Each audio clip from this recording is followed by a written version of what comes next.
ಯಾವ ಚಿತ್ರ ಇದು? ಇದು ಯಾವ ಚಿತ್ರ ಅಲ್ಲ, ಇದು ಯಾವ ಚಿತ್ರ? ಪೂರ್ತಿ ಡೆಕೋರೇಷನ್ ಮಾಡ್ತಿದ್ದಾರೆ. ಇದು ಏನ್ ಚಿತ್ರ?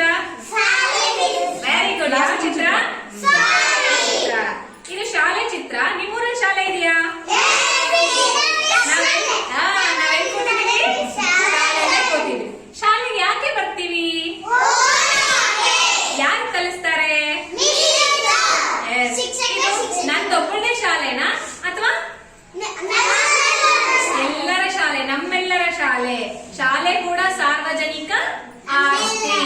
ಶಾಲೆ ಸಾರ್ವಜನಿಕ ಆಸ್ತಿ. ಹೇಳಿ, ಶಾಲೆ ವೆರಿ ಗುಡ್. ಶಾಲೆಯನ್ನ ನಾವು ಸ್ವಚ್ಛವಾಗಿ ಇಟ್ಕೋಬೇಕು. ಇದು ನಮ್ ಶಾಲೆ ತಾನೆ? ನಮ್ ಮನೆ ಹತ್ರ ಎಲ್ಲ ಸ್ವಚ್ಛ ಮಾಡ್ತೀವಿ. ನೀವು ನಿಮ್ ಶಾಲೆಯನ್ನು ಸ್ವಚ್ಛ ಮಾಡ್ತೀರಾ? ವಿದ್ಯೆಯನ್ನ ಕಲಿಯೋದ್ರ ಜೊತೆಗೆ ವಿದ್ಯೆ ಕಲಿಸುವ ಸ್ಥಳ ಕೂಡ ಹೇಗಿರ್ಬೇಕು? ಸ್ವಚ್ಛವಾಗಿರ್ಬೇಕು. ಅದು ಯಾಕೆ ಸ್ವಚ್ಛವಾಗಿ ಇಟ್ಕೊಳ್ಳೋದು? ಸ್ವಚ್ಛವಾಗಿ ಇಟ್ಕೊಳ್ಳೋದು ಕೂಡ ನಮ್ಮ ಇದನ್ನ ರಕ್ಷಣೆ ಮಾಡೋದು